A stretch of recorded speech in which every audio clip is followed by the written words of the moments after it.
Hello, welcome to the fifth session of our leadership workshop here at Jomo Resource Center. In the first session, we've looked at the foundation of leadership. In the second session, we look at vision, strategy, and decision making. And then in the third session, we look at communication and emotional intelligence. In the fourth session, we looked at team building and building motivation within your team. Now, in this fifth session, we are going to be looking at ethical leadership and crisis management. Now, trust, stability, and credibility are very important concepts and of leadership that at every point in time you want to be able to build and want to be able to maintain over time. This is important because it is trust that enables people to believe you as a leader. When you build trust with people, you're able to build the stability of character, the stability of your vision. Whether you are an entrepreneur who is driving your business, or you are an individual who is trying to build a career or a profession for yourself, or you are somebody who is leading an organization, whether it is a corporate organization or it is a social or secular organization, in which any strata of leadership that you find yourself, trust, stability, and credibility are very, very important. And at very different times during that space of leadership, during the span of that leadership, there are going to be crises. There are going to be situations that are going to challenge that trust, that is going to challenge the stability, that is going to challenge your credibility. This comes in ways of challenging what you've always stand for. Times will come, things will happen, that it will become necessary for you to think that you need to abandon some of your principles in order to maintain certain optics, or in order to control the optics, that you need to lay down some of your personal principles, some of your leadership principles. So a lot could happen that could, challenge what you stand for as a leader. And in that moment where you feel the need to you feel the need to offload yourself, you feel the need to step out of your bounds, you feel the need to lay down your principles just to satisfy and control the optics, is a defining moment, because those are moments that can cripple your leadership journey, that can destroy everything you have built over the years. Even if you are a business person, that time of crisis is a desperate times that calls for desperate actions, that calls for desperate decisions. And in that desperation, there is every possibility that you could abandon certain principles, and that the abandonment of that principle could destroy your years of labor. How do you pivot? How do you coordinate, develop yourself to a point where when you find yourself in these moments, in these critical situations, you could make sure that you come out of those situations victorious? This is what we want to discuss in this fifth session of the workshop, and we are going to do that right when we return from this quick commercial break. Hi there, thank you for choosing to participate in our workshop. We're thrilled to have you on this learning journey with us. If you just came across this video online or on our channel, you can access all the workshop videos on our website at jomorc.com or on our YouTube channel at Jomo Mentorship. Looking to take your skills to the next level? Explore our wide range of in-depth courses at elearn.jomorc.com. Here's a glimpse of what we offer. Number 1, business planning and implementation. Number 2, business documentation and accounting. Number 3, business registration and legalization. Number 4, agribusiness establishment and management. Number 5, decoration and events planning enterprise. Number 6, fashion design enterprise. Number 7, food processing and packaging. Number 8, green energy enterprise. Number 9, oil and gas enterprise. Number 10, real estate and construction enterprise. Number 11, technology and security enterprise. And number 12, fintech and e-commerce enterprise. Whether you prefer learning remotely or at your own pace, we've got you covered with our flexible and engaging training experiences. Visit elearn.jomorc.com today and start building the future you deserve. All right, so welcome back from that quick commercial break. Like we have mentioned, times will come within your leadership journey crises will arise, situations will come up that will challenge your confidence, will challenge your accountability, will challenge your resilience. And in this moment comes the time for you to also show leadership in very, very unique ways. And so the need for you to keep to your to embrace what we call the ethical leadership system becomes very, very necessary. And so in this workshop, in this session, we are going to look at ethical leadership and crisis management. Now, what is ethical leadership? Ethical leadership involves making decisions based on honesty, fairness, and respect for others. As a leader, you are called to make decisions that does not just affect you, whether you own a business or you're a leader of a secular organization or you are a leader of a corporate organization. Or you are making decisions just for yourself. You are trying to lead yourself to build a career or build a prospect. That moment will come when decisions that you make does not just affect you as an individual. It is going to affect a whole lot of other people.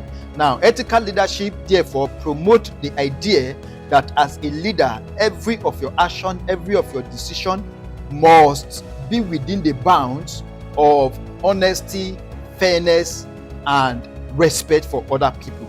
That in every decision you make, it must be honest, and that decision also must be fair. That decision must not be self-driven. That decision must not be selfish in any form.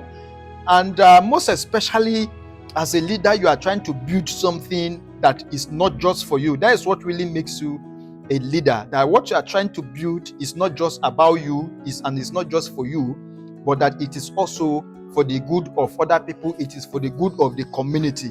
As a result, every decision that you make almost on daily basis is not just on how it affects you, it's not just on how it impacts you, but it is on how it impacts your vision, and your vision and the result which can be generated from that vision will affect the lives of other people.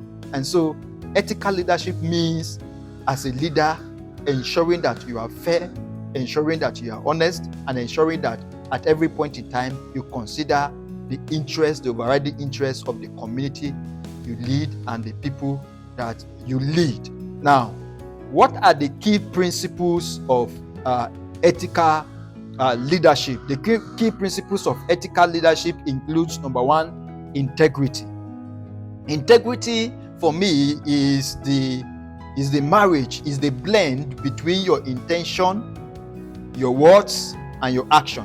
What I mean by that is that as a person of integrity, you don't say what is not your intention. You say only things that you intend to do, and that you do the things you say.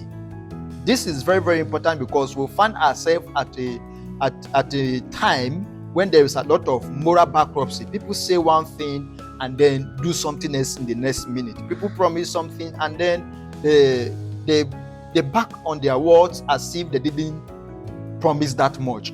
And so it becomes, there is no more time for leaders to embrace the principle of integrity than we have now, because we're in the dispensation where there is a lot of distrust among leaders. So as a leader wants to be an ethical leader, you have to make sure that your intentions matches your words, and that your words matches your actions. The second principle of ethical leadership is accountability. Accountability means taking responsibility for your actions and decisions. If you make a bad decision, you need to own up to it. You need to stand up to it. You need to take the full responsibility. If you make a good decision, you also take the credit as a leader. Sometimes even as a leader, when your subordinates make good decisions, you take the credit.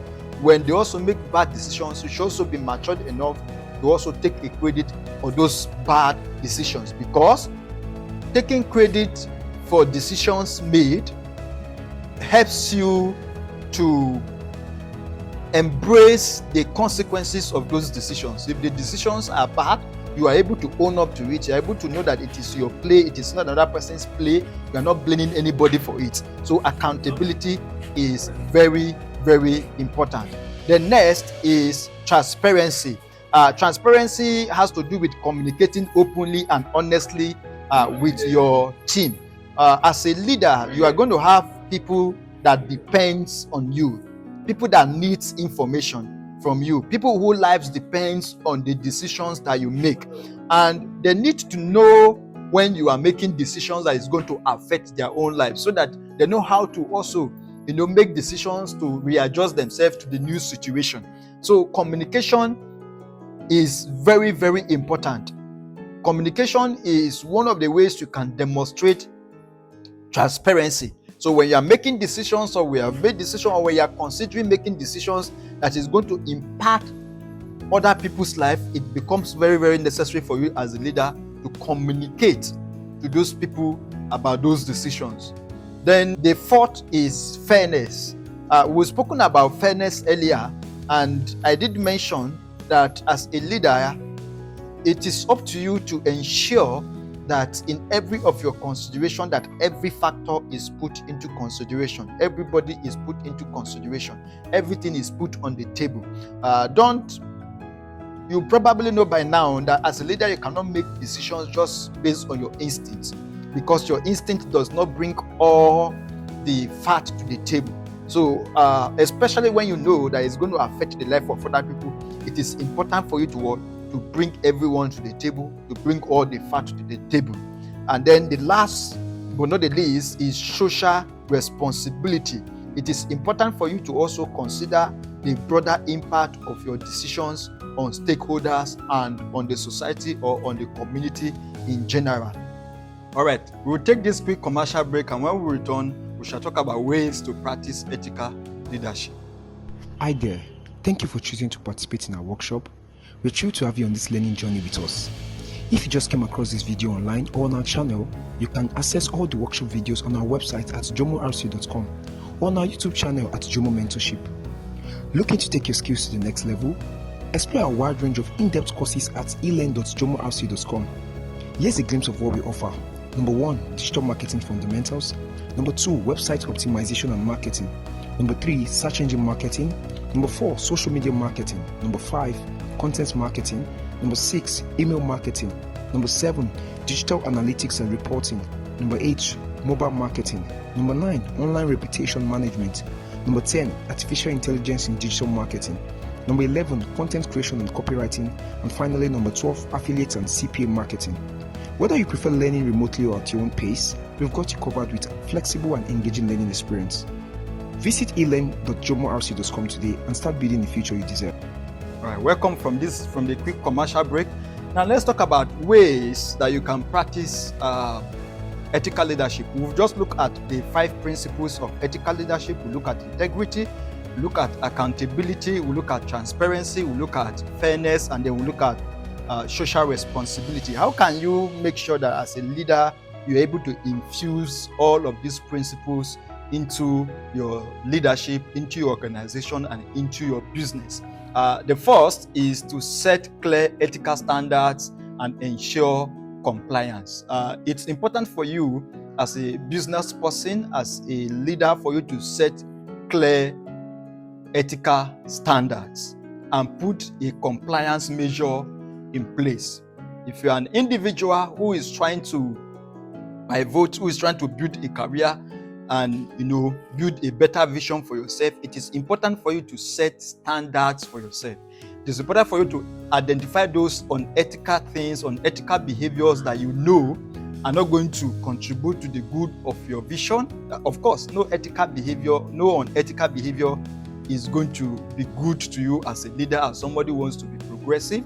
So as an individual, it is important for you to sit down and outline those things you will not do for any reason. Those things you will not do, those behaviors, those practices that you will not do.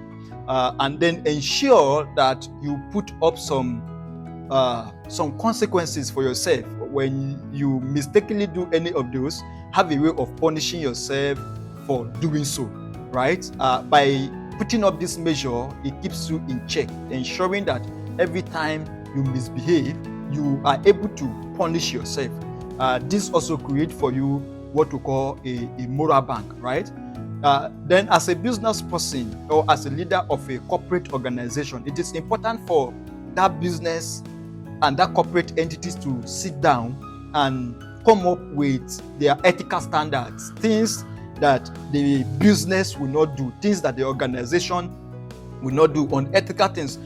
For those of us within the business system and within the corporate system, most of these unethical stuff are already outlined in government policies and environmental policies and all that. Like I made mention about waste disposal earlier, for those who are involved in manufacturing and for factories and all that.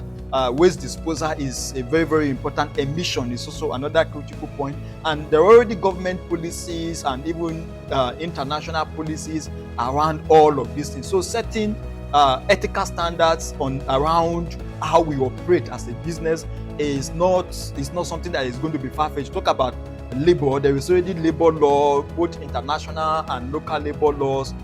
In whichever country you're operating your business, all that is required is to make sure that internally you're able to set up systems, you internalize those policies, and then you put up systems that will checkmate your compliance. Of course, for those of us in business again, there are already government agencies who are waiting for you to break any of those policies, and they will come after you. But even without waiting for government agencies to come after you, it is important for you as a leader to sit down and set measures of ensuring that you comply with those ethical standards.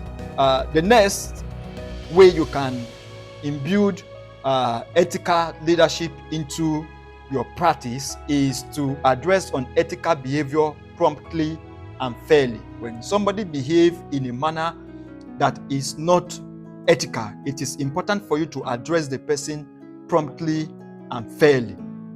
This is important because when people are in the moment, they are able to take the hit. When the moment dies off and you try to bring up the issue, you begin to create a different optics. People begin to think that you have a different reason for questioning an action that have been done 3 days ago, 4 days ago. So it begins to create a whole different optics around it. So it is important for you as a leader to create a system that draws your attention to every unethical behavior, no matter how little, no matter how micro, no matter how small it is. That at that moment that it happens, at that moment it occurs, that you question it. The moment you question it, at that moment, whoever that is involved, whether it's a team, they are called into order, whether it's the whole management of the business or the organization. As an individual, the moment you behave unethically, like I've said earlier, it is important for you to also address yourself promptly. Sit down, think about it, reflect around it.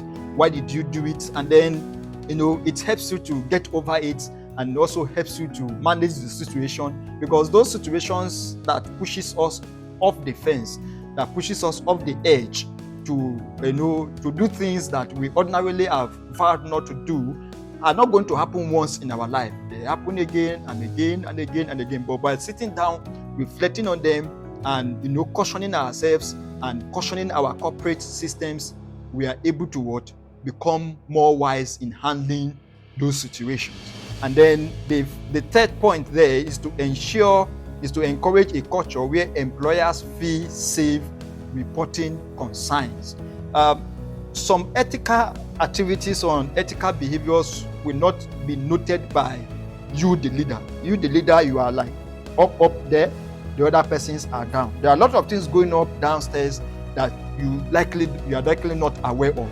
And you need to create an environment where the people working downstairs feel safe to be able to report scenarios, report situations, whether they were the ones involved in it directly or it is their colleague who is involved. You need to be able to create that environment where people are able to freely come up and say, this is what has happened, this is what has happened, and they're able to report. Because without reporting, especially for those of us who are managing large organizations and large businesses, you are going to realize that your business will be decaying from the bottom while you are at the top, and you won't know until it becomes too dirty, it becomes too public.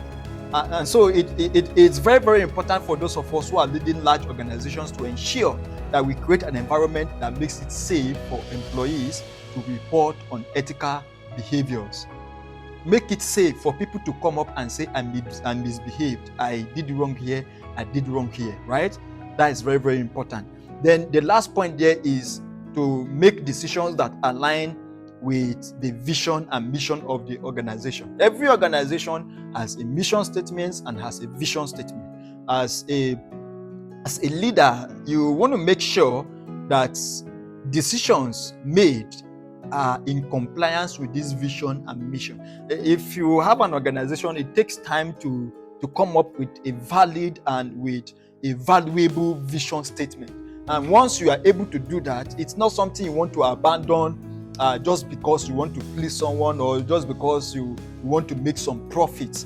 It will be short-sightedness to do that, right? So it is important for you to, at every point in time, ensure that your decisions complies with your vision statement and your mission statement. Once again, thank you very much. We take this quick commercial break, and when we return from the break, we are going to look at crisis management.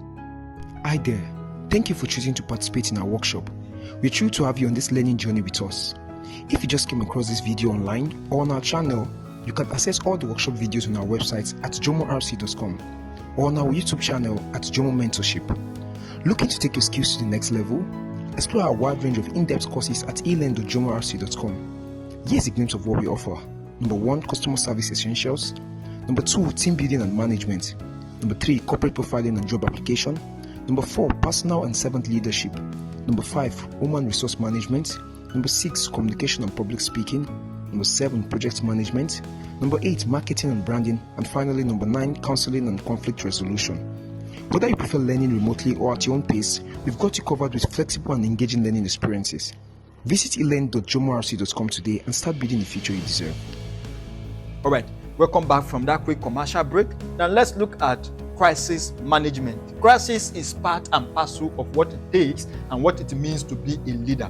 The strength of your leadership is going to build on how well you are able to manage crisis, because at every point in time there will be crisis. There will always be crisis. So learning crisis management is very, very important. Why I do not believe or do not think that what we are going to do in this session right now is enough to teach you crisis management. I believe that it's because we are having a conversation around leadership. I believe it's something that can get you started. If you've not taken a proper training in crisis management, I will encourage you to do so, right? It's important for you to take a proper training in crisis management, take an online course and all that. Now, let us look at crisis management. A crisis can arise at any moment, and as leaders, how we respond, determines the future of our organizations and even determines the future of our leadership. Effective crisis management requires preparation. It requires clear communication, and it requires decisive actions. That is very, very important. Now, let us look at some of the steps for managing a crisis effectively. Right? Number 1 is to stay calm and assess the situation. One of the things that crisis does to us in the first instance is to put us in a panic mood. Is to put us, because sometimes crises are like accident. They are not things that we anticipate.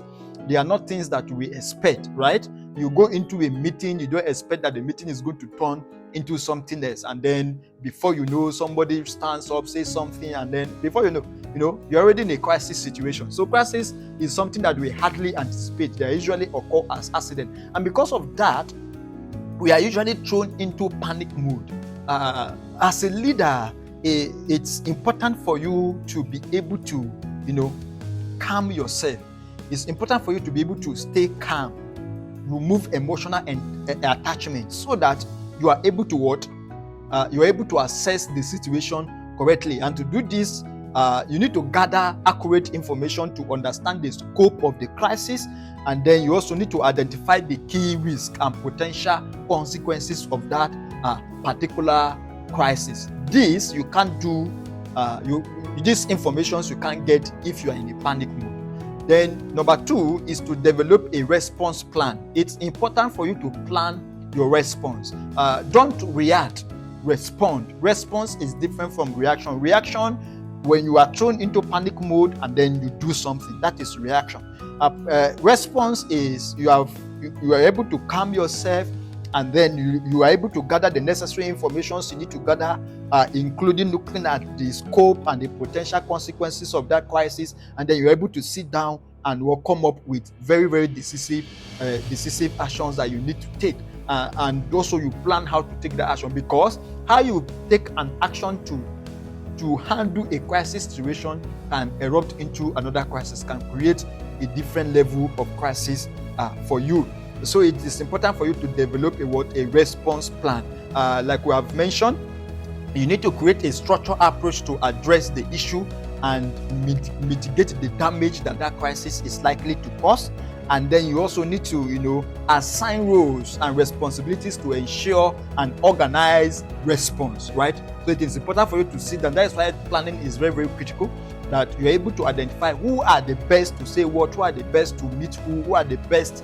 You're able to come up and assign responsibilities to different people who are able to manage that crisis effectively. The next is to communicate transparently. It is important for you as a leader that you keep the stakeholders informed with clear and honest updates. If there is a crisis within a team, and maybe a crisis between the team members and the team leader, there is need for open communication, where you are able to get everybody abreast as to the development that is being made. You're able to negotiate with everybody, bring everybody to the table. Let it not be, because what happens most times is we look for the victim, and then we meet more with the victim, we communicate more with the victim, while we leave the other party aside. That is not going to help. That is going to create another level. It's going to take the crisis to another level. Or even if you're able to succeed and create a temporary peace, it's not going to last. So it's important for you to bring everybody to the table, bring all the stakeholders, those who are involved, bring them to the table, and then avoid misinformation by all means, and then address concerns proactively. Everybody have a concern. The crisis came up first in the first instance because of concern, because of interest. So it is important for you to put the interest of everybody into consideration, and also address misconceptions proactively. The next, the fourth point I would like to mention here is to lead with empathy and strength. As a leader, you want to lead with the carrot and the stick, right? You have the carrot on the one hand, and then you have the stick on the other hand. They are going to require use at different situations. Don't let go of anyone. Show compassion to those who are affected by the crisis, and then you also want to maintain some level of confidence and decisiveness, to reassure your team that everything is being handled appropriately, right? If there are stipulated punishment that need to be, stipulated punishment that need to be assigned, it needs to, that justice, as it is said within the legal framework, justice don't just have to be done. Justice have to be seen to be done, right? And then the fifth point is to learn and improve. In conclusion, ethical leadership and crisis management are crucial for leading with integrity and resilience. In this workshop, we looked at crisis, we looked at ethical leadership, we looked at the principles of ethical leadership. We've also looked at ways that you can imbue ethical leadership into your organization, into your personal life as a solo professional. It's just important to note that by making ethical decisions and handling crisis effectively as a leader, you can build a strong reputation for yourself, and you can also earn a lasting trust from your team and stakeholders. In the next session, we are going to be looking at personal growth and continuous leadership development. Thank you once again for participating in this workshop. See you in the next.